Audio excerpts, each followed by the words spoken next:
Yes, we are live now. Hello friends, this is Himanshi and welcome to Let's Learn. तो discussion करेंगे एक नई शुरुआत child development and pedagogy यानी बाल विकास एवं शिक्षण शास्त्र। चाहे आप रीट की तैयारी कर रहे हैं, चाहे आप यूपी टेट की तैयारी कर रहे हैं, सुपर टेट या किसी भी टीचिंग एग्जाम की अगर आप तैयारी कर रहे हैं अदर देन सी टेट में भी कॉमन टॉपिक्स हैं बट थोड़ा सा लेवल अच्छा रहेगा। और एक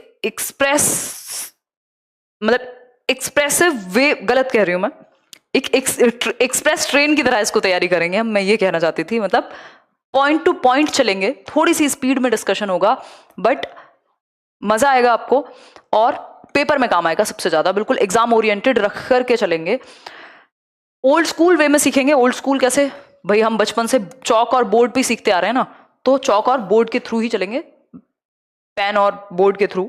जब जरूरत पड़ेगी कभी पीपीटी का इस्तेमाल करेंगे, नहीं तो इग्नोर करेंगे। क्यों? क्योंकि समय बचाना है, समय कम है और टॉपिक्स ज्यादा हैं।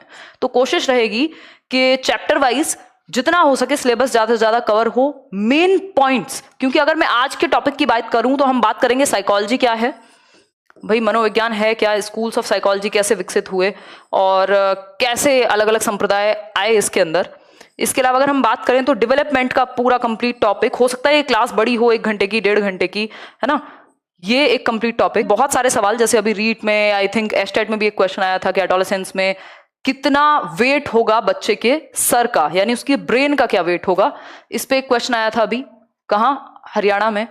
ये रुक रुक के क्यों चल रही है भाई, ये तो दिक्कत हो जाएगी अगर रुक रुक के चलेगा तो, है ना, पूरा मूड स्पॉइल हो जाएगा, बट ठीक है। तो इस तरीके के जो क्वेश्चंस को भी बीच बीच में लेते हुए चलेंगे, ठीक। एक अलग नोटबुक बना लीजिए इस टॉपिक की, क्योंकि मैं कोशिश करूंगी कि हफ्ते में 3 दिन थियोरी हो और 3 दिन क्वेश्चंस भी हो। तो नोटबुक बनाइए ये सीडीपी की, एक नए तरीके से, एक नए ढंग से। जितना भी आपने अब तक यूट्यूब पे पढ़ा था उसको साइड कीजिए और अभी अपडेटेड वे में प्रॉपर हम इसको समझेंगे। आप नोटबुक बनाते चलिए और डेली के डेली नोट करिए, क्वेश्चंस ज्यादा से ज्यादा जहां से मिले सॉल्व कीजिए। कोई डाउट आए कमेंट सेक्शन में पूछिए, ठीक है। बात लाइव रहेगा डेली 9:30 बजे, 9:35 तक शुरू कर देंगे, ठीक है। बात एक दिन थियोरी, एक दिन चैप्टर, या 3 दिन थियोरी 3 दिन क्वेश्चंस, इस तरीके से चलेंगे।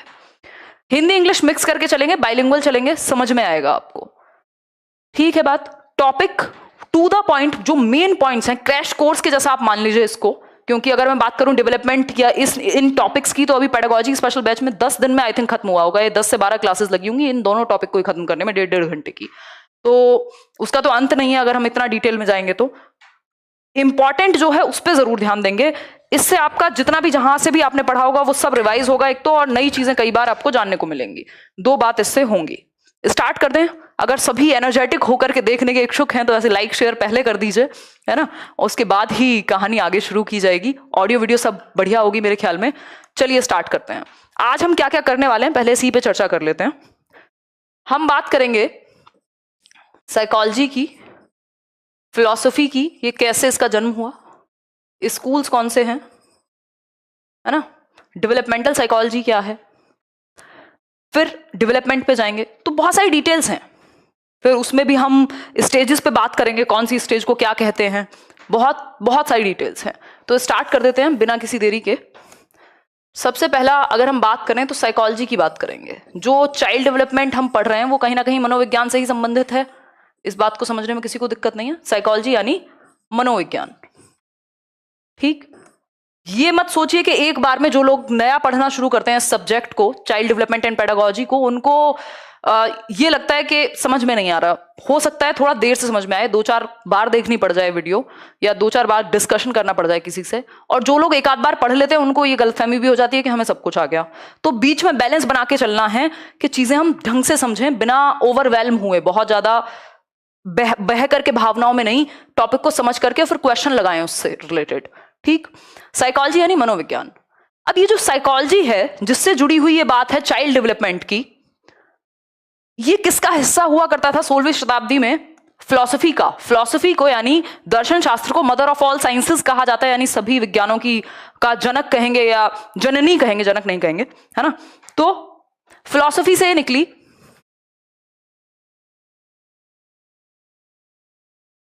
फिलॉसफी से अलग हुई, हम ये कह सकते हैं। 16th सेंचुरी में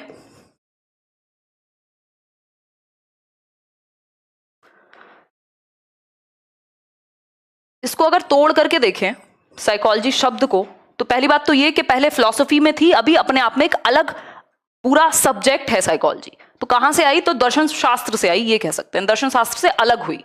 साइकी प्लस लोगोस एक शब्द है, अगर इसकी इटिमोलॉजी या शाब्दिक अर्थ देखें तो साइकोलॉजी निकला है, दो शब्दों से बना है, साइकी प्लस लोगोस।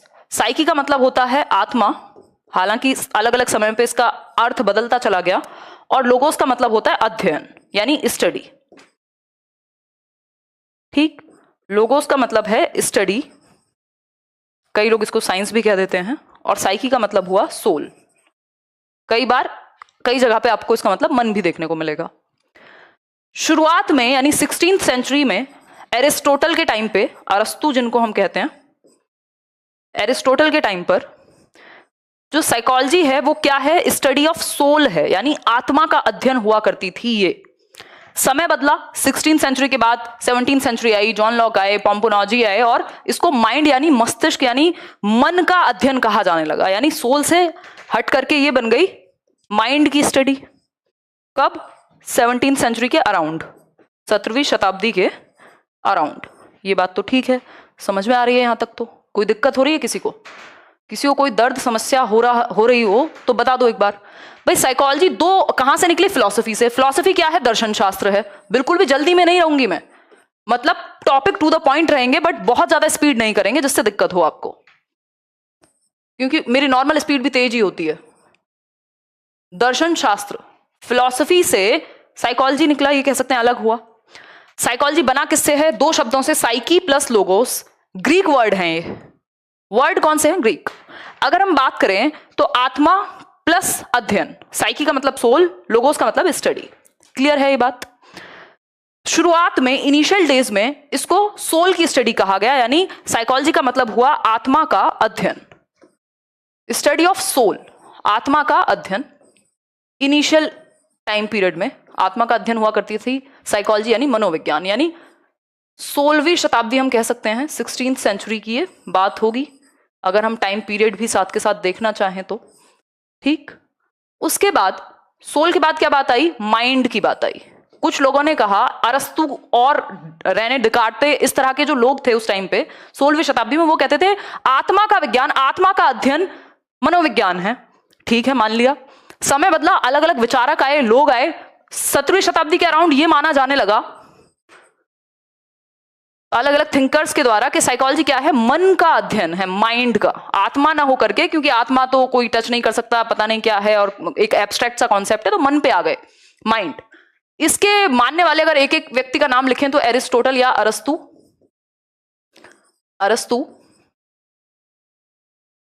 और अगर मन की बात करें तो पोम्पोनॉजी,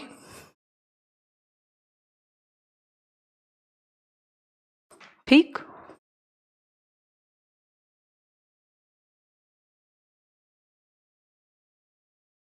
ठीक है बात। फिर नेक्स्ट,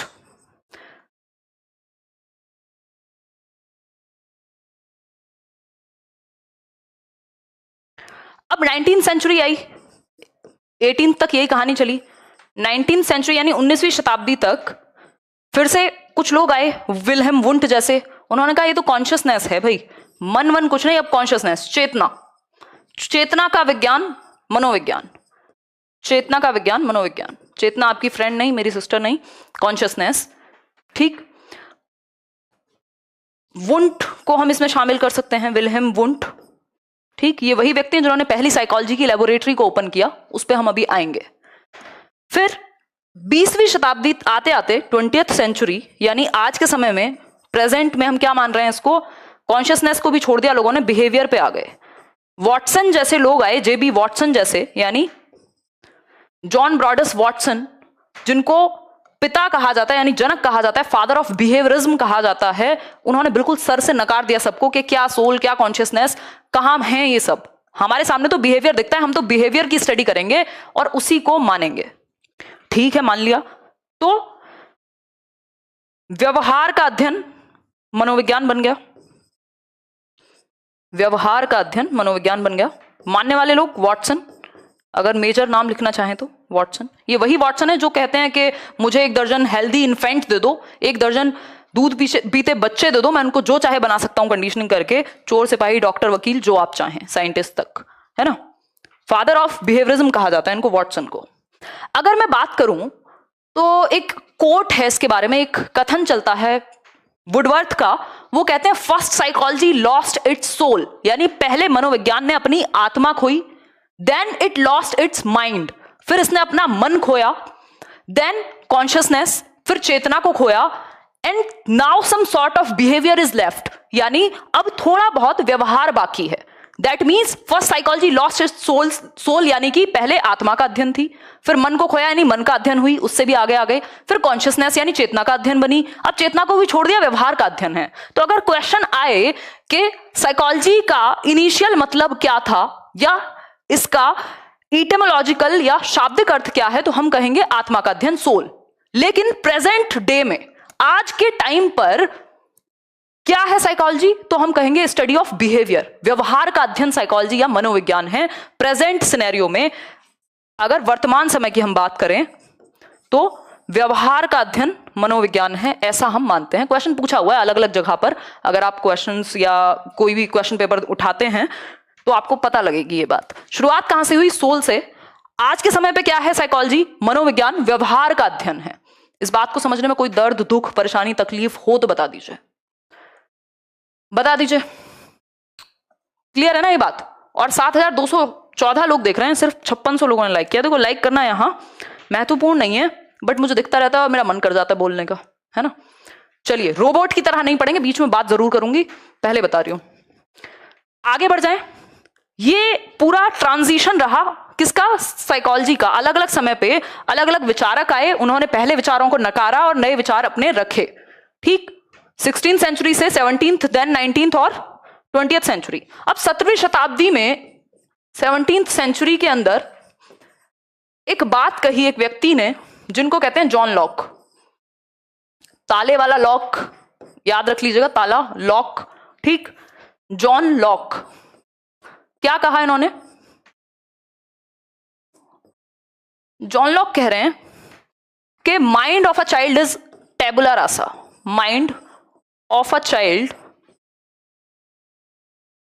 इज, यहां लिख देती हूं, टेबुला रासा, यानी तबुला रासा क्या है, बच्चे के ब्रेन को या माइंड को, मन को इन्होंने क्या कहा, टेबुला रासा यानी तबुला रासा कहा। ठीक है बात।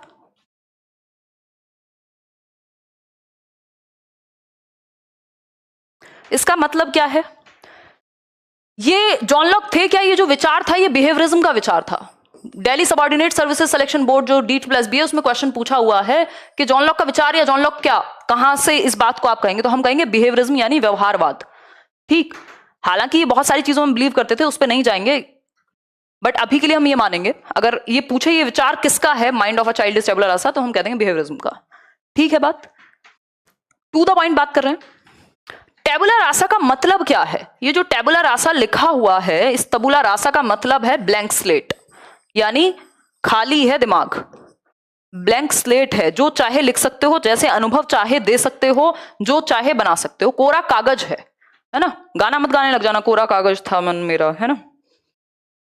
देखो ब्लैंक स्लेट यानी कोरी तख्ती या क्ले, एक क्ले मिट्टी होती है ना जिसको कोई भी शेप दे सकते हो, वैसी सी स्थिति है यहां पे, वैसी सी ही स्थिति है कि आप इसको कोई भी शेप दे सकते हो बच्चे के माइंड को। ये बात भी सही लग रही है हमें, तो कोई दिक्कत नहीं लग रही।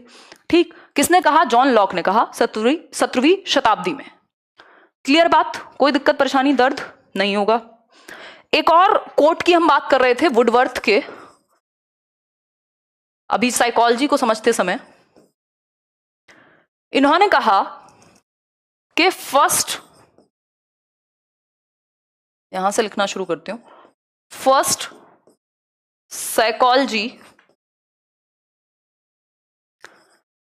लॉस्ट इट्स सोल, यानी पहले मनोविज्ञान ने अपनी आत्मा खोई। नोट्स खुद बनाने अपने इन्हीं हाथों से, तभी याद रहेगा, दिमाग में टिकेंगी चीजें, नहीं तो किताबें तो आप बहुत कुछ पढ़ चुके होंगे अब तक।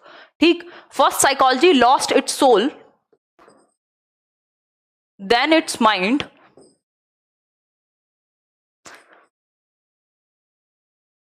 then its conscious, then it lost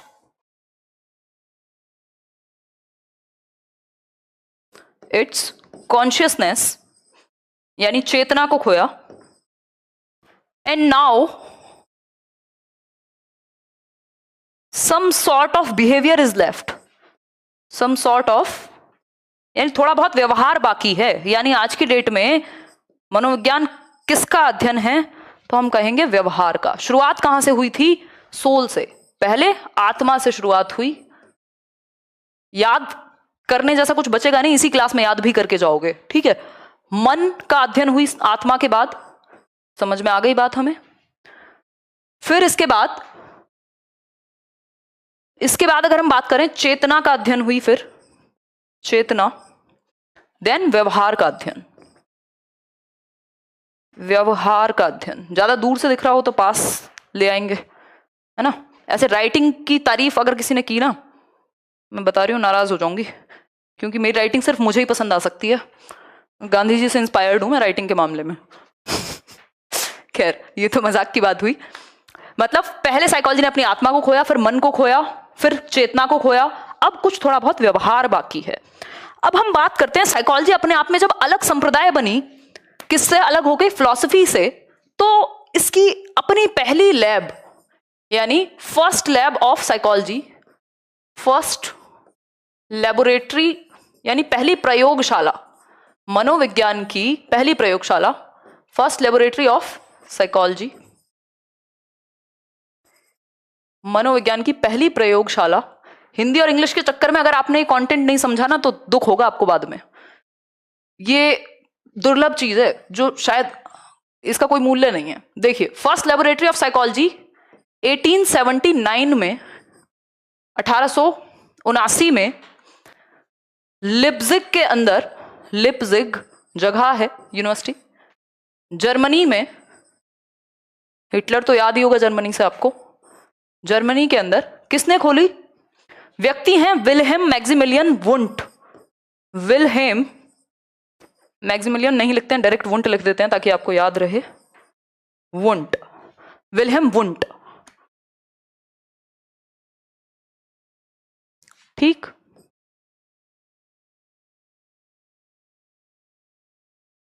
ठीक, विल्हेम वुंट, ठीक है बात।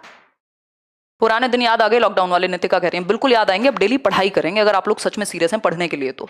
देखिए, फर्स्ट लेबोरेटरी ऑफ साइकोलॉजी 1879 में, 1879 के अंदर लिप्जिग जर्मनी में विल्हेम वुंट के द्वारा खोली गई। और हम ये मान सकते हैं कि एक्सपेरिमेंट शुरू हो गए। लैब का मतलब क्या है? साइंस बन गई साइकोलॉजी एक, मतलब एक्सपेरिमेंट शुरू हो गए अलग। और इनको एक्सपेरिमेंटल साइकोलॉजी का जनक भी कहा जाता है, क्योंकि इन्होंने एक्सपेरिमेंट शुरू किए। फादर ऑफ एक्सपेरिमेंटल साइकोलॉजी, प्रायोगिक मनोविज्ञान का जनक कहा जाता है वुंट को। समझे कि नहीं? प्रायोगिक, मेन पॉइंट्स ही मैं लिख रही हूं। मनोविज्ञान का जनक कहा जाता है विल्हेम वुंट को, ठीक। फादर किसको? विल्हेम मैक्सिमिलियन वुंट को, ठीक है। कई लोग इनको फादर ऑफ साइकोलॉजी भी कह देते हैं, मनोविज्ञान का जनक भी कह देते हैं। कई लोग अरस्तु को मनोविज्ञान का जनक कह देते हैं। तो उस चीज पे हम जाएंगे नहीं, क्योंकि वो ऐसा ही है जैसे मेरा नाम हिमांशी भी हो सकता है और मेरा निकनेम जो है वो हिना भी हो सकता है, और भी 4 नाम हो सकते हैं, ठीक। मतलब अलग अलग लोगों ने अलग अलग नाम से पुकार दिया हो, ऐसा पॉसिबल है। बाकी वुंट के साथ हम फिर भी जा सकते हैं फादर ऑफ साइकोलॉजी के लिए, वो ज्यादा अप्रोप्रिएट होगा, ठीक। नहीं तो कहने को मॉडर्न साइकोलॉजी का जब नाम आता है तो कई लोग विलियम जेम्स का भी नाम लेते हैं। ये एक बेसिक बात है। इतनी बात क्लियर हुई सभी को? कोई दिक्कत परेशानी? आगे बढ़ें। भारत में ये तो बात हुई जर्मनी की या दुनिया की पहली लैब की। फर्स्ट साइकोलॉजी की जो लैब थी इंडिया में कब खोली गई? इंडिया के अंदर कब ओपन हुई? तो हम कहेंगे 1916 में। ईयर क्या है? 1916, यानी 1916 ईस्वी में एक प्रोफेसर थे doctor N Sen Gupta. N Sen Gupta, इन्होंने कैलकाटा यूनिवर्सिटी में, कलकत्ता होती थी ना उस टाइम, तो अभी कोलकाता है, कलकत्ता में ये एक लैब खोली, किसकी? मनोविज्ञान की प्रयोगशाला, पहली भारत के अंदर। ये हार्वर्ड के ग्रेजुएट थे, हार्वर्ड यूनिवर्सिटी के साइकोलॉजिस्ट थे और फिलोसोफर थे, क्या क्या थे, ठीक, हार्वर्ड ग्रेजुएट थे। ये सब चीजें एक्स्ट्रा मैं इसलिए बता रही हूं ताकि आपको चीजें याद रहें, आप कनेक्ट कर पाए चीजों को, रटे ना, ठीक है बात, स्टोरी की तरह याद रख पाए। इतनी बात क्लियर है या नहीं? नरेंद्र नाथ सेन गुप्ता, एग्जैक्टली, बहुत ही बढ़िया, गजब की बात करते हैं। यहां तक की बात क्लियर है सभी को? अब फटाफट से कुछ और चीजों को समझ लेते हैं। मैंने एक दिन आपको बताया भी था, कुछ समुदाय हैं साइकोलॉजी के, schools of psychology, schools of psychology यानी मनोविज्ञान के कुछ संप्रदाय हैं, अलग अलग थॉट्स हैं। थॉट्स कैसे हैं भाई? अलग अलग लोग थे, अलग अलग संप्रदाय उन्होंने बनाए, बहुत सारी विचारधाराएं हैं ना, आप अपने घर में भी देखते हैं 4 लोग अलग अलग विचार रखते हैं, तो ऐसी साइकोलॉजी में भी अलग अलग स्कूल्स आए, अलग अलग थॉट्स आए, अलग अलग लोगों ने एक्सपेरिमेंट किया, अपने समुदाय को रिप्रेजेंट किया और प्रूव किया कि हमारा सही है, कि हमारा सही है, कि हमारा सही है, ठीक। तो इसमें जो शुरुआत हुई स्कूल्स की, संप्रदायों की, मनोविज्ञान के संप्रदाय, आराम से चल सकते हैं ना, धीरे धीरे, जल्दी में तो नहीं हो, क्या कह रहे हो? पढ़ाई के नाम पे तो जल्दी में ही रहते हैं, बाकी सारे काम हम बहुत आराम से करते हैं, हैं? खैर देखिए, अगर हम बात करें स्कूल्स ऑफ साइकोलॉजी की, तो ये जो विल्हेम वुंट हैं, इन्होंने शुरुआत की पहले स्कूल की स्ट्रक्चरलिज्म यानी संरचनावाद, बस ये लिखते जाइएगा, संरचनावाद। संरचनावाद इंट्रोस्पेक्शन की बात करता था, यानी अंतः दर्शन की बात करता था। इंट्रोस्पेक्शन यानी अंतर्दर्शन, आप बैठ के ये सोचें, आप खुद को ही जान पाए, अंदर आप थॉट्स, स्वयं को ही आप इंट्रोस्पेक्ट कर रहे हैं, अंदर झांक करके देख रहे हैं। एक्सट्रोस्पेक्शन होता है बाहर दुनिया में देखना, इंट्रोस्पेक्शन होता है अपने अंदर झांकना, ठीक। तो ये कॉन्शियसनेस यानी चेतना को स्टडी करते थे विल्हेम वुंट, कॉन्शियसनेस को यानी चेतना को स्टडी करते थे, ठीक। चेतना का अध्ययन यहां होता था, और सबसे पुराना मेथड इसी को कहा जाता है, इंट्रोस्पेक्शन को ही, मनोविज्ञान में अंतः दर्शन को ही, ठीक है बात, ओल्डेस्ट मेथड इसको हम कह सकते हैं। क्लियर हो गई बात? फादर कौन है स्ट्रक्चरलिज्म के? तो नाम आता है विल्हेम वुंट, अभी आया हुआ है, आई थिंक किसी तो एग्जाम में आया था, तो विल्हेम वुंट। वैसे अगर टेक्निकली मैं आपको कहूं तो नाम जो दिया था वो दिया था, विल्हेम वुंट के शिष्य थे EB Titchener, EB Edward Titchener, Hindi में भी लिख देती हूं मैं, इन्होंने इसको नाम दिया था प्रॉपर, जो नाम विल्हेम वुंट ने दिया उसको वॉलंटियरिज्म आई थिंक कहते हैं, बट क्वेश्चन आया हुआ है father of Wilhelm Wundt, structuralism, संरचनावाद के जनक, तो विल्हेम वुंट आप आंसर लगाएंगे, ईबी टिचनर नहीं होगा ऑप्शन में, तब अगर ईबी टिचनर है तो ईबी टिचनर लगाएंगे, वैसे दोनों में से कोई एक ही मिलेगा आपको ऑप्शन के अंदर। ये बात क्लियर है सभी को समझने में? कूल, बहुत बढ़िया। आकाश सिंह है ना, इनका ध्यान घड़ी पे है, पढ़ाई पे नहीं है। खैर ये तो मैं मजाक कर रही हूँ, थोड़ा बहुत ध्यान इधर उधर भी होना चाहिए। देखो एक बार, तो इतनी बात क्लियर हो गई। इसके बाद स्ट्रक्चरलिज्म के बाद स्कूल आता है आपका स्ट्रक्चरलिज्म, संरचनावाद। इसके बाद नेक्स्ट स्कूल है आपका फंक्शनलिज्म यानी प्रकार्यवाद, फंक्शनलिज्म, प्रकार्यवाद। जो लोग इधर उधर भटक रहे हैं इस सब्जेक्ट को कैसे पढ़ें, उन तक ये वीडियो शेयर करके बताइएगा कि अगर इच्छा है तो रास्ते निकल आते हैं, यहां से पढ़ सकते हैं लेट्स लर्न से, बिल्कुल फ्री। स्ट्रक्चरलिज्म यानी संरचनावाद। मजा आता है मतलब डिस्कशन में ना, ये चीज मैं काफी दिनों से मिस कर रही थी। देखिए स्ट्रक्चरलिज्म यानी संरचनावाद, फंक्शनलिज्म यानी प्रकार्यवाद। फंक्शनलिज्म के जनक William James, William James. Basically William James और जो आपके वुंट हैं वो एक ही टाइम पे काम कर रहे थे, बट ये अमेरिका में थे और वो जर्मनी में थे। विलियम जेम्स की यदि हम बात करें तो इनकी एक बहुत ही फेमस किताब है प्रिंसिपल्स ऑफ साइकोलॉजी, प्रिंसिपल्स यानी मनोविज्ञान के सिद्धांत, प्रिंसिपल्स ऑफ साइकोलॉजी। गाने गाने का मन कर रहा है मेरा, पता नहीं इतनी खुश हूं मैं आज अचानक से, अभी 1 घंटे पहले एनर्जी की कमी लग रही थी। मनोविज्ञान के सिद्धांत, इनकी बुक का नाम है, बहुत फेमस बुक है, 100 साल से भी ज्यादा हो चुके हैं बट बहुत फेमस है मनोविज्ञान के। इसी की वजह से इनको मॉडर्न साइकोलॉजी का जनक भी कह दिया जाता है कई बार, यानी father of modern psychology. In general अगर फादर ऑफ साइकोलॉजी तो वुंट। ठीक, प्रिंसिपल्स ऑफ साइकोलॉजी। समय कम है, वो मैं करा दूंगी, उसकी टेंशन मत लो, फास्ट भी चल लेंगे, अभी शुरुआत है, एटलीस्ट अपने दिमाग में जमने तो दो चीजों को। फास्ट की कमी है क्या, मैं तो बोलती ही 1 सेकंड में पता नहीं 200 शब्द हूं, है ना, तो उसकी टेंशन मत लो, फास्ट में कोई दिक्कत नहीं है। तो एक बार भूमिका तो बनने दो, दिमाग में सेट तो होने दो ये सब्जेक्ट, चल लेंगे फिर फास्ट भी कल से, क्या कहते हो? तो फंक्शनलिज्म आया इसके बाद, और फंक्शनलिज्म के जनक हैं विलियम जेम्स। ये कहते हैं दिमाग का स्ट्रक्चर छोड़ो, स्ट्रक्चरलिज्म की तरह प्रकार्य पे, फंक्शन पे ध्यान दो कि वो काम कैसे करता है रियल लाइफ में। इतना ही समझेंगे इसके बारे में, आगे आ जाएंगे। स्ट्रक्चरलिज्म की बात कर ली, फंक्शनलिज्म की बात कर ली, फिर आता है साइको एनालिसिस। साइको एनालिसिस यानी मनोविश्लेषणवाद, जिससे जुड़े हुए हैं सिगमंड फ्रॉइड।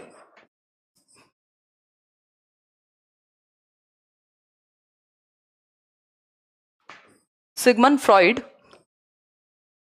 इसके जनक हैं सिगमंड फ्रॉइड। एक एक नंबर में प्यारे प्यारे क्वेश्चन पूछ लेता है, इसलिए लिख रही हूं मैं। ठीक, Sigmund Freud. Sigmund Freud basically Vienna के थे, एक न्यूरोलॉजिस्ट थे, और कभी ना कभी आपने इनका नाम जरूर सुना होगा। इनको क्रिटिसाइज भी बहुत किया गया, बट लोग भूल भी नहीं सकते क्योंकि इनका योगदान बहुत महत्वपूर्ण है। ऑस्ट्रिया के वियना के थे, यूरोप में बेसिकली। ठीक है बात। सिगमंड फ्रॉइड, साइको एनालिसिस का मतलब है मनोविश्लेषणवाद।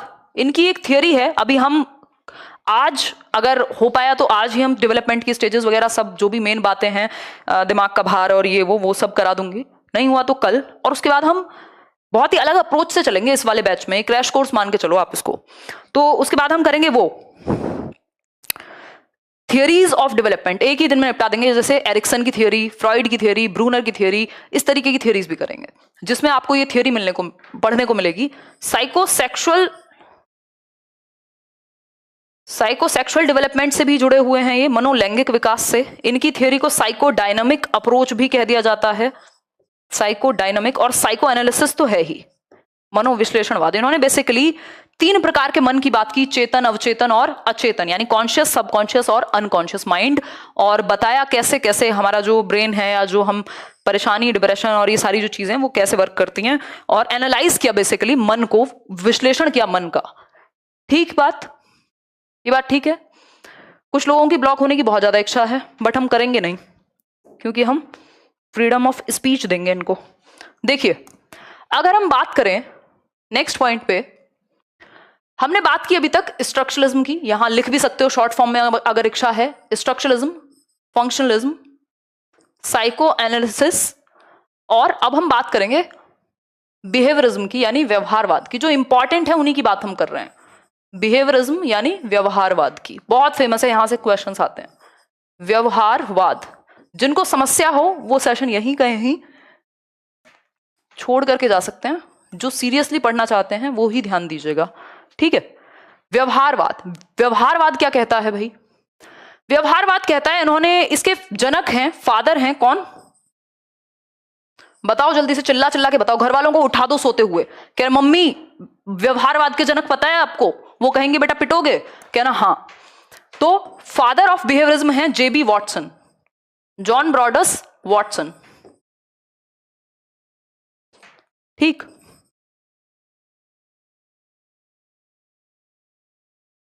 ठीक, जॉन ब्रॉडस वॉटसन।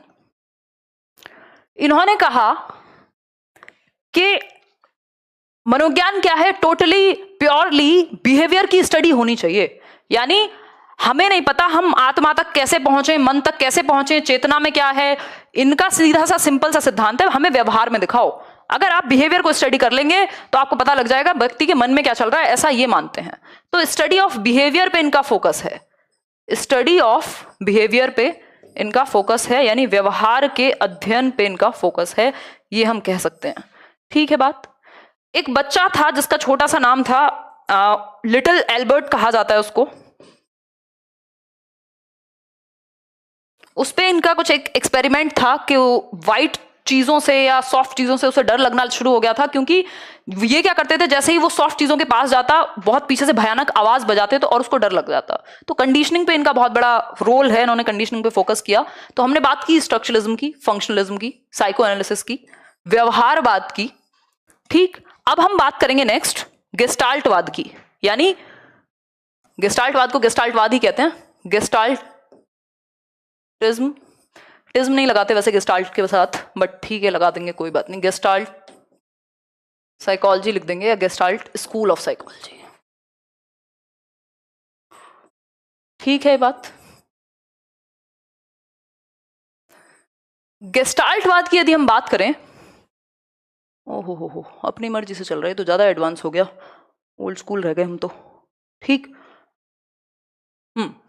तो गेस्टाल्टवाद की यदि हम बात करें तो इसके जनक, फादर ऑफ गेस्टाल्टवाद,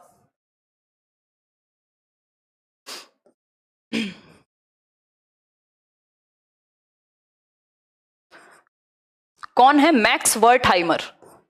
मैक्स वर्टहाइमर या मैक्स वर्दी मीर कह देते हैं इनको हम हिंदी में।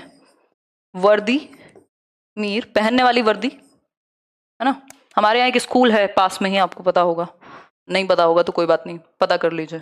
ऐसे हरी वर्दी गुंडागर्दी कहते हैं बच्चे मजाक में, तो वर्दी मीर याद रख लीजिएगा। कुल मिला के बात ये है, बाकी बातें तो बकवास हैं, है ना। मैक्स वर्टहाइमर यानी वर्दी मीर इनको हम कह रहे हैं। ठीक, वर्दी पहन के इन्होंने कहा कि गेस्टाल्टवाद आज से चलेगा। गेस्टाल्टवाद बेसिकली बात क्या करता है? गेस्टाल्टवाद बात करता है परसेप्शन की, कि हमारे सेंसेस से जो इंफॉर्मेशन ब्रेन तक जा रही है वो हम कैसे क्रिएट करते हैं परसेप्शन, कैसे हम सडन सॉल्यूशन तक पहुंचते हैं, है ना। इस संप्रदाय में sudden solution is the rule. Sudden solution यानी अचानक से जो समाधान है, sudden solution is the rule. कहां पर? गेस्टाल्टवाद में। ठीक है, यूरेका मूवमेंट भी इसी से जुड़ा हुआ है। यूरेका मूवमेंट, यूरेका का मतलब होता है आई फाउंड इट। आर्किमिडीज को जब प्रिंसिपल का पता लगा या चीजों का पता लगा, उन्होंने कहा I found it. Eureka, eureka, eureka मतलब मिल गया। तो सॉल्यूशन अचानक से आएगा, दिमाग की बत्ती चलेगी एकदम मेंटोस की जैसी। और यूरेका मूवमेंट भी इसी से जुड़ा हुआ है। इंसाइटफुल लर्निंग एक थियरी है, यानी अचानक से सॉल्यूशन आना। इंसाइटफुल लर्निंग जिसको दिया था इसी संप्रदाय से जुड़े हुए एक व्यक्ति वोल्फगैंग कोहलर ने। एक चिंपैंजी पे उनका प्रयोग था। कोई जवाब दे रहा है किसी को, कोई कमेंट सेक्शन में उल्टा कुछ बोल रहे हैं, तो दूसरा कोई व्यक्ति, आई थिंक कोई लेडी है, वो जवाब दे रही है, तो मुझे हंसी आ रही है पढ़ के, है ना। कई लोगों को बड़ा शौक है क्लास डिस्टर्ब करने का, आप लोग परेशान मत हुआ कीजिए, ठीक है। यूरेका या फिर इंसाइटफुल लर्निंग, इसमें सुल्तान नाम का एक चिंपैंजी था जो बहुत फेमस था, थे तो कई सारे, तो उस पर एक्सपेरिमेंट हुआ था। एकदम से अचानक से सॉल्यूशन आना। आहा मूवमेंट भी इसी थियोरी से जुड़ा हुआ है। ये मैं कुछ चीजें बता रही हूं जो आपको याद रहे पेपर में। आहा मूवमेंट भी इसी से जुड़ा हुआ है, यानी अचानक से कोई आइडिया आ जाए। कई बार होता है ना, आप किसी सवाल पे अटके हुए होते हैं, किसी प्रॉब्लम का आप समाधान ढूंढ रहे होते हैं, और अचानक से जब आप खाना बना रहे हैं, गाड़ी चला रहे हैं, सो रहे हैं, और एकदम से आपको ऐसे आइडिया आ गया, है ना। मेरे साथ क्या होता है, मेरे साथ एग्जाम्पल्स में ऐसा होता है, मतलब मैं कहीं भी चलती फिरती हूँ तो मुझे बहुत सारे एग्जाम्पल्स नजर आते हैं लोगों में, मैं जोड़ रही होती हूँ चीजें साइकोलॉजी के टॉपिक्स से और ये वो, तो वो अचानक से कई बार क्या होता है, एक बहुत अमेजिंग सा थॉट आ जाता है आपको। क्यों? क्योंकि आपके दिमाग में कहीं ना कहीं प्रॉब्लम चल रही थी, या कुछ एक चीज चल रही थी जो अंदर है कहीं। तो अचानक से ये जो काम है, ये बेसिकली आपके संज्ञान से जुड़ा हुआ है, यानी आपके ये थोड़ा सा कॉग्निटिविज्म पे बेस्ड थियरी है। ये कहते हैं ट्रायल एंड एरर से नहीं चलेगा कि बस ट्राई करो, एरर करो, गलती करो, ऐसे ही होता रहेगा। ये कहते हैं कि जो दिमाग है वो परसीव करेगा एज अ होल, तो ये होल को इंपॉर्टेंस देते हैं। Whole is the whole is greater than the sum of its parts. Whole is greater than the sum of its parts. Sum of its parts. यानी जो एक बड़ा पूरा संपूर्ण भाग है वो इसके हिस्सों से अलग होता है। इसमें विश्वास रखती है गेस्टाल्ट साइकोलॉजी। ये बात ठीक है या नहीं? क्लियर हुई या नहीं हुई? ये बात बिल्कुल क्लियर होनी चाहिए। इस संप्रदाय से 2-3 लोग जुड़े हुए हैं, मैं नाम आपको 1 मिनट के अंदर बता देती हूं। गेस्टाल्टवाद के जनक तो हमने बता दिया, वर्टहाइमर हैं, वर्दी मीर, ठीक। वर्टहाइमर, वर्दीमीर। ठीक, अगर बात करूं यहां पे बाकी लोगों की जो एसोसिएटेड हैं इस स्कूल ऑफ थॉट से, तो वोल्फगैंग कोहलर, पूरा नाम मत लिखिए, छोटा ही लिख लीजिए, कोहलर, जिन्होंने वो सुल्तान नाम के चिंपैंजी पे प्रयोग किया था। इस थियोरी को हम पढ़ेंगे, थियोरीज ऑफ लर्निंग में देखेंगे। कोहलर की बात हो गई। इसके अलावा व्यक्ति हैं यहाँ पे वोल्फगैंग कोहलर, वर्टहाइमर, और एक और व्यक्ति हैं, उनका नाम मुझे अभी एग्जैक्टली याद नहीं आ रहा है, एक बार लिख के बताओ, नहीं तो आ ही जाएगा थोड़ी देर में। कर्ट लेविन भी इसी से जुड़े हुए हैं। कर्ट लेविन,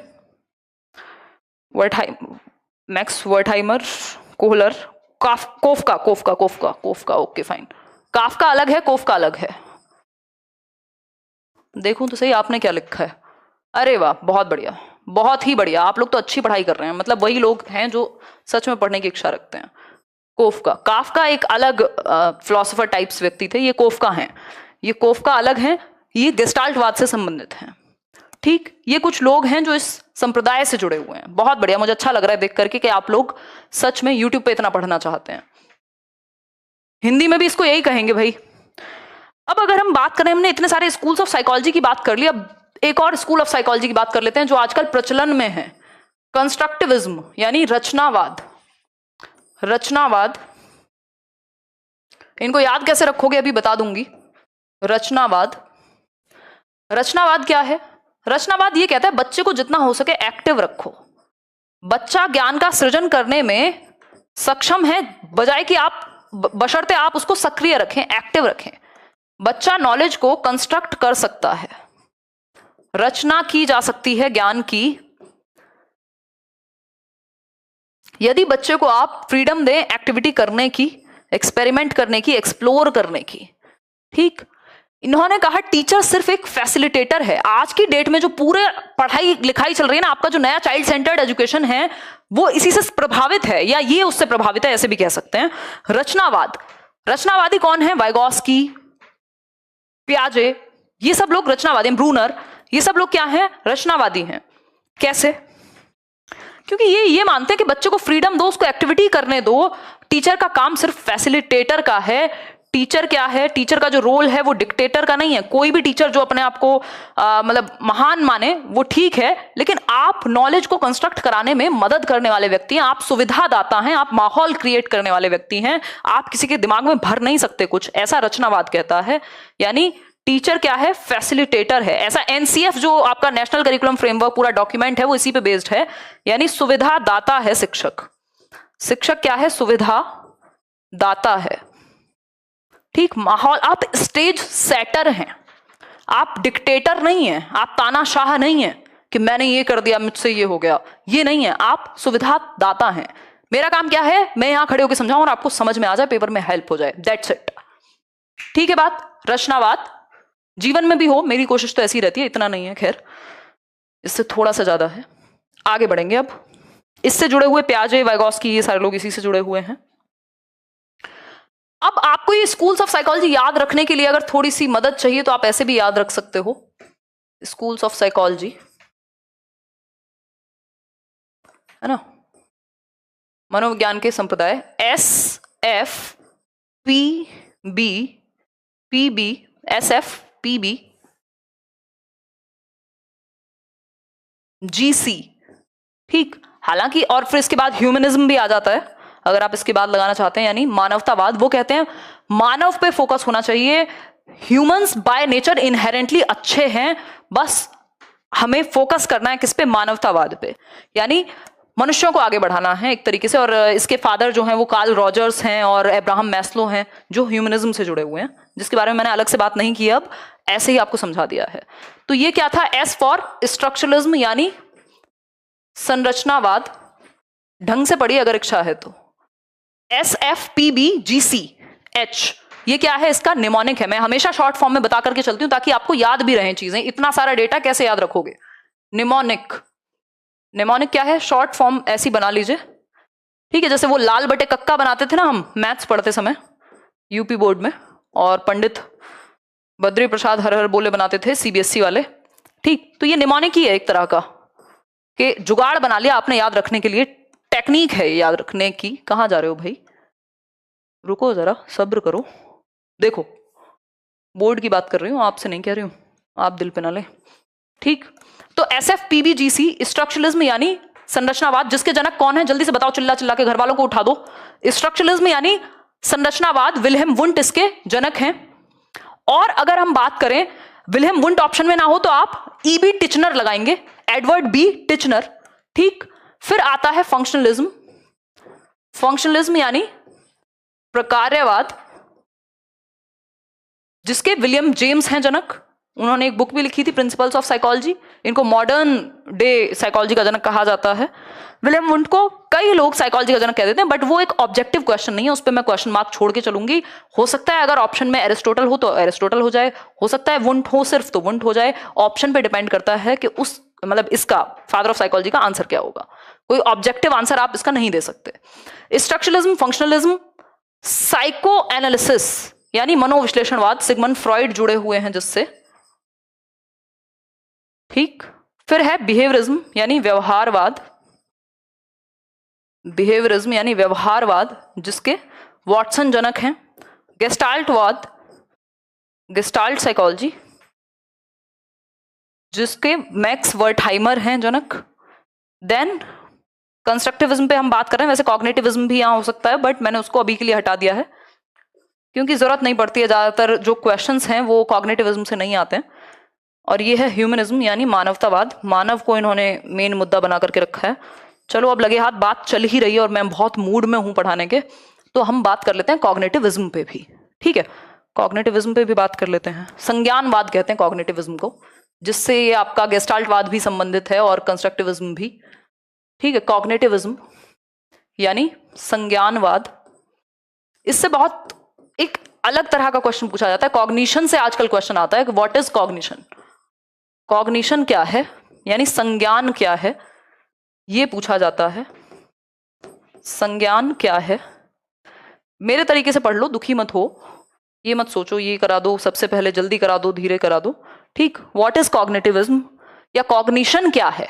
तो कॉग्निशन क्या है, आपकी जो प्रोसेस ऑफ नोइंग है, जैसे आप चीजों को जानते हैं, जो जानने की प्रक्रिया है, अपने संज्ञान का आप इस्तेमाल करते हैं, यानी मानसिक क्षमताओं से जुड़ी हुई चीज कॉग्निशन है। यानी जितनी भी मेंटल स्किल्स हैं, मेंटल स्किल्स हैं, जितनी भी मानसिक क्षमताएं हैं, वो जुड़ी हुई हैं किससे, मानसिक क्षमताएं वो जुड़ी हुई हैं आपकी कॉग्निशन से, संज्ञान से। चाहे वो आपका सोचना यानी थिंकिंग हो, चाहे वो थिंकिंग हो, दिमाग से ही सोच रहे हो ना, चाहे वो रीजनिंग यानी तर्क लगाना हो, चाहे वो आपकी मेमोरी हो यानी स्मृति, ये भी दिमाग में ही है भाई। बेसिकली कॉग्निशन वो एक प्रक्रिया है जिसके माध्यम से आप दुनिया की समझ बना रहे हैं अपने दिमाग का इस्तेमाल करके। समझ पा रहे हो बात को। मेमोरी हुआ, परसेप्शन भी आपका इससे रिलेटेड, दिमाग से रिलेटेड सारी चीजें इसी में आएंगी। इमेजिनेशन यानी आप कल्पना भी तो संज्ञान से ही कर रहे हैं, और इन सब का यूज करके आप नॉलेज को कंस्ट्रक्ट कर रहे हैं, ये भी ध्यान रखने योग्य बात है। इमेजिनेशन यानी कल्पना शक्ति या कल्पना। लैंग्वेज यानी भाषा भी कॉग्निशन से ही जुड़ी हुई है कहीं ना कहीं। ये बात ठीक है या नहीं, क्लियर है ये बात या नहीं। अब एक दो कमेंट तो देख लूं, इतनी देर से मैं आप लोगों के साथ डिस्कशन में हूं, थोड़ा कमेंट वमेंट देखेंगे तब आगे चलेंगे। ये हैप्पी बर्थडे कौन कह रहा है, हर रोज मेरा बर्थडे आता है क्या, इतनी तेजी से उम्र बढ़ रही है क्या। बहुत बढ़िया। हाँ लाइक शेयर तो आप लोग वैसे ही कर देते हैं, वो तो मैं मजाक में कह देती हूँ, अब ठीक है। और कैसे आप लोगों से बात की जाए इतनी दूर से, हैं। गुड जॉब, अरे धन्यवाद, love you, thank you so much. Sharma जाती हूँ यार मैं, ऐसी ऐसी बातें मत किया करो। देखो यहाँ पे आ जाओ। अगर मैं बात करूं कॉग्निटिविज्म की यानी संज्ञानवाद की, कॉग्निटिविज्म की, बेसिकली थिंकिंग प्रोसेस पे जोर देता है, थिंकिंग प्रोसेस पे जोर देगा, ये एक बात है। अच्छा एक और क्वेश्चन मुझे याद आ रहा है, इससे रिलेटेड नहीं है बट इसके जैसा ही है। ब्रूनर इसी से संबंधित है मेनली, फिर बाद में वो कॉग्निटिव कंस्ट्रक्टिविज्म कहा जाता है उनको, उसमें नहीं जाएंगे। अभी अगर मैं बात करूं तो एक क्वेश्चन आता है, ये इन जनरल अभी मुझे याद आ गया तो मन कर रहा है बताने का। इंफॉर्मेशन प्रोसेसिंग मतलब वो कौन सी थियोरी है जो ह्यूमन माइंड को कंप्यूटर से जोड़ती है, ये बता दीजिए। वो कौन सी थियोरी है जो ह्यूमन माइंड को कंप्यूटर के जैसा मानती है, ह्यूमन माइंड को कंप्यूटर से तुलना करती है, कंप्यूटर के जैसा मानती है?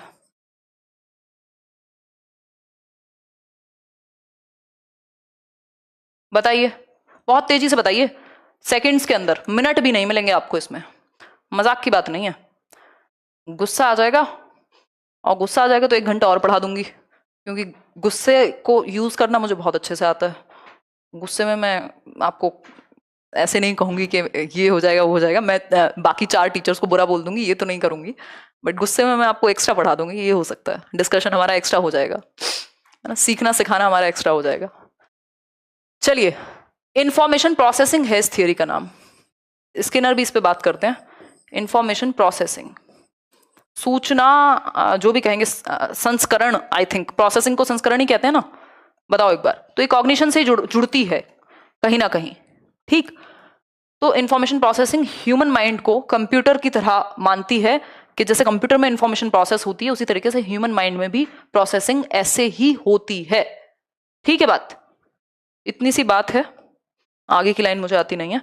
इतनी बात क्लियर हो गई या नहीं? ये घड़ी कौन मांग रहा है? बिल्कुल नहीं दूंगी, बिल्कुल भी नहीं दूंगी घड़ी। और बताओ,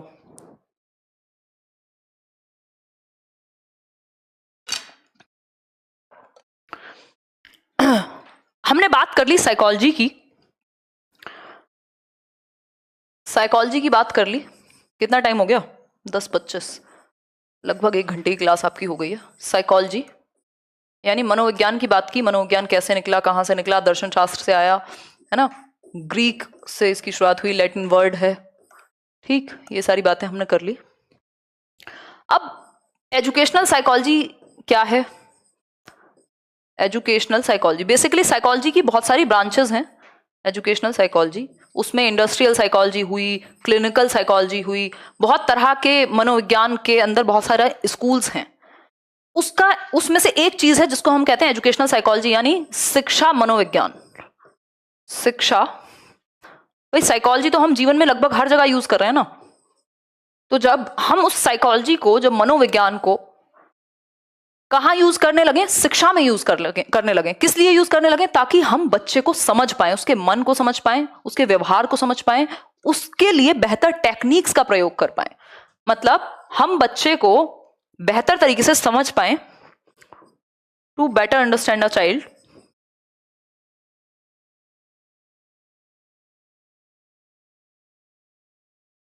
अच्छा लग रहा है पढ़ने में कि नहीं, ये बता दो। बोलो हाँ, ठीक। तो to better understand a child हम क्या करते हैं? एजुकेशनल साइकोलॉजी का प्रयोग करते हैं। हम साइकोलॉजी की टेक्निक्स का या अच्छे मेथड्स का प्रयोग कर सकें शिक्षा में, जिससे हम और बच्चे को बेहतर तरीके से समझ सकें, उसको बेहतर एजुकेशन दे सकें, बेटर एजुकेशन हम उसको प्रोवाइड कर सकें।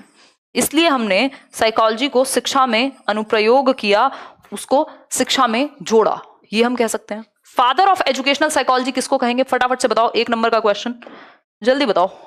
फादर ऑफ एजुकेशनल साइकोलॉजी यानी शिक्षा मनोविज्ञान का जनक, फादर ऑफ एजुकेशनल साइकोलॉजी। आज यहीं तक रखेंगे, साइकोलॉजी वाले पार्ट तक ही, जो डेवलपमेंट वाला हिस्सा है उसको कल शुरू करेंगे, है ना। फादर कौन है बताइए? 4 ऑप्शन दिए जाएं। कोई कह रहा है अरस्तु, ये देखो ऑप्शन ए है एरिस्टोटल, एरिस्टोटल यानी अरस्तु। ऑप्शन बी है विलियम जेम्स। ऑप्शन सी है थॉर्नडाइक। ऑप्शन डी है विल्हेम वुंट। बताइए। ये तो सबको पता होना ही चाहिए। ये क्या सी किए जा रहे हो हैं? सी फॉर कोरोना नहीं होता, थॉर्नडाइक होता है, यानी एडवर्ड ली थॉर्नडाइक। एडवर्ड ली थॉर्नडाइक, इनको फादर ऑफ एजुकेशनल साइकोलॉजी कहा जाता है, क्योंकि इन्होंने बहुत ज़्यादा काम किया एजुकेशनल साइकोलॉजी पे। साइकोलॉजी को एजुकेशन में कैसे प्रयोग करेंगे, इस चीज पे थॉर्नडाइक ने बहुत काम किया। इन्होंने इंटेलिजेंस कुछ ऐसा छोड़ा ही नहीं जिसपे इन्होंने काम ना किया हो। यही वो व्यक्ति हैं जो कहते हैं spare the rod and spoil the child. हालांकि आज के परिप्रेक्ष्य में ये कहावत बिल्कुल ठीक नहीं है। कंस्ट्रक्टिविज्म रचनावाद तो इसको बिल्कुल नहीं मानेगा कि छड़ी हटा दो, यानी स्पेयर द रॉड, डंडा हटाओ और बच्चा बिगड़ जाएगा। तो इनका तो मतलब था कि हालांकि ये बाद में इस चीज से इसमें परिवर्तन आ गया था इस थॉट में, लेकिन ये जो कहावत है ये नहीं की है। एडवर्ड ली थॉर्नडाइक, ये बिल्ली वाले थॉर्नडाइक हैं जिनकी थ्योरी है ट्रायल एंड एरर, यानी त्रुटि एवं प्रयास का सिद्धांत जो है वो इन्होंने दिया है। ट्रांसफर ऑफ लर्निंग, बहुत अच्छा टॉपिक, यानी अधिगम का स्थानांतरण, एक सिचुएशन से दूसरी सिचुएशन में कैसे ट्रांसफर होगी learning, positive negative zero transfer, इस पे भी इन्होंने बात की है। ठीक है, ये बात क्लियर है सभी को? बिल्कुल क्लियर है। कोई कह रहा है मैम शादी कब करिएगा? पढ़ाएगा कौन अगर शादी कर लेंगे तो? है कर लेंगे जब मन करेगा, नहीं करेगा नहीं करेंगे। देखिए इतनी सी बात हो गई हमारी क्लियर, हमने सारी चीजें समझ ली। अब किसी को कोई दर्द डाउट कहीं भी आया हो तो फटाफट से पूछो, मैं डाउट क्लियर करूंगी। और इसके आगे की कहानी कि कल जो स्टेजेस वाला हिस्सा है जहां से क्वेश्चन 100% आता है हर एक एग्जाम में, कि अभी एक क्वेश्चन आया था कि एडोलेसेंस में कितना वेट होगा बच्चे के मस्तिष्क का, है ना, तो 1200 से 1400 ग्राम के करीब एस्टेट में पूछा था आई थिंक ये वाला क्वेश्चन। इसके अलावा बहुत सारे क्वेश्चंस बनते हैं स्टेजेस से। गैंग एज कौन सी है, एक टॉय एज पे बड़ा तमाशा है, कुछ महानुभाव, टॉय एज क्या है ना, गोल्डन पीरियड कौन सा है, एक फीलिंग ऑफ रिवोल्ट यानी विद्रोह की भावना कब आती है। इस तरह के जो स्टेजेस से रिलेटेड क्वेश्चन है वो हम कल समझेंगे उन टॉपिक्स को, ताकि आपके इस तरह के क्वेश्चंस खुद ब खुद सॉल्व हो जाएं। नो दर्द नो दुख नो समस्या। बहुत बढ़िया, आप लोग अमेजिंग है यार। नेक्स्ट मीटअप सीटेट आने दो तब करेंगे, या अलग अलग शहर में कहीं फुर्सत हुई तब करेंगे। अभी तो पढ़ाई करेंगे कुछ दिन बहुत सीरियस होके, क्योंकि मीटअप की तैयारियों में यार बड़ा डिस्टर्बेंस भी हो जाता है कई बार, और भी बहुत। अभी थोड़ा सा पढ़ाई कर लो, अब रीट वीट निकालो, एग्जाम निकालो, नौकरी वोकरी लो, फिर मिलेंगे मीटअप में, क्यों टेंशन में हो। हिंदी में बता दीजिए, हिंदी में बता देंगे, हिंदी में साथ के साथ बता के चल लेंगे। और बताओ इतनी तेजी से कमेंट्स कौन करता है भाई? सेशन पसंद आया हो आपको तो लाइक शेयर कर दीजिएगा। उस लाइक शेयर से भी इंपॉर्टेंट ये है, लाइक शेयर सब्सक्राइब करिएगा चाहे मत करिएगा, अगर ये सेशन यहां तक देखा है तो नोट्स खुद के बनाइएगा एक कॉपी पेन लेके इस सब्जेक्ट की। ये सब्जेक्ट क्या है? CDP, child development and pedagogy, यानी बाल विकास एवं शिक्षण शास्त्र, टीचिंग मेथोडोलॉजी आप इसको कह सकते हैं। इसमें शैक्षिक मनोज्ञान एजुकेशनल साइकोलॉजी का भी हिस्सा होगा। रीट को हम फोकस कर रहे हैं, रीट और यूपी टेट को, क्योंकि ये अभी आने वाले एग्जाम है। इसके अलावा आप टीचिंग का कल कोई भी एग्जाम दें, ये सेशंस आपको फॉर श्योर हेल्प करेंगे, इनको आप इग्नोर नहीं कर सकते। और ये बिल्कुल अपडेटेड है, मेरे सेशंस पढ़े हुए हैं यूट्यूब पर पहले भी, बट हो सकता है वो पुराने सेशन हैं 1 साल 2 साल उस तरीके से, या मैराथन सेशन है फिर लेटेस्ट, तो ये अपडेटेड है। समय समय पे आपका एज अ टीचर, या मैं तो खैर टीचर बहुत ज्यादा वर्ड यूज ही नहीं करती हूँ, मैं लर्नर ही मान के चलती हूँ खुद को, कि मैं भी आपके साथ सीख रही हूँ और आप मेरे साथ सीख रहे हैं, हम सब एक दूसरे से सीख रहे हैं। ऐसा वाइगोत्स्की कहते हैं, रेसिप्रोकल टीचिंग कहते हैं इस शब्द को। ठीक, तो आप अपडेट करते हैं अपनी नॉलेज को, और ये अपडेटेड सेशंस होंगे यूट्यूब पे, तो इनसे रिवीजन भी हो जाएगा। अगर आप पहली बार पढ़ रहे हैं तब भी आपको हेल्प करेंगे। अच्छा, जो लोग बहुत ज्यादा उत्सुक हैं, स्कूल्स ऑफ साइकोलॉजी बता तो दिए, क्यों दुखी रहते हो? अच्छा, एक और छोटी सी चीज मुझे आपको बतानी थी। अगर हम बात करें, चलो ये भी कल ही बताऊंगी, चलो टाटा बाय बाय। सेशन पसंद आया हो तो सबका पहले तो धन्यवाद देखने के लिए। यहाँ तक आपने 1 घंटा पढ़ाई के लिए निकाला, और डेली निकालिए 1 घंटा। सेशन पसंद आया हो तो ये सब आप करिएगा, नहीं भी करेंगे तब भी समस्या नहीं है, बट खुशी होगी आपको भी अंदर से, और मुझे भी होती ही है जब हम एक साथ आगे बढ़ते हैं। बहुत सारे लोग जिनके पास बहुत ज़्यादा रिसोर्सेज नहीं है, पता नहीं कहाँ से देख रहे हैं, कई लोगों को बाहर जाने की अनुमति नहीं है, उनको सीखने का मौका मिलता है, तो मेरा भला अपने आप हो जाता है। थैंक यू सो मच यार, अच्छा लगा, थैंक यू सो मच। कल मिलेंगे 9:30, 9:30 बजे, ठीक है, 9:30 बजे रात को, 9:35 के अराउंड, फिर आगे की बात करेंगे। बाकी बैचेस में जो क्लास चल रही है वो वैसे ही चलेंगी, टेंशन मत लो। Good night.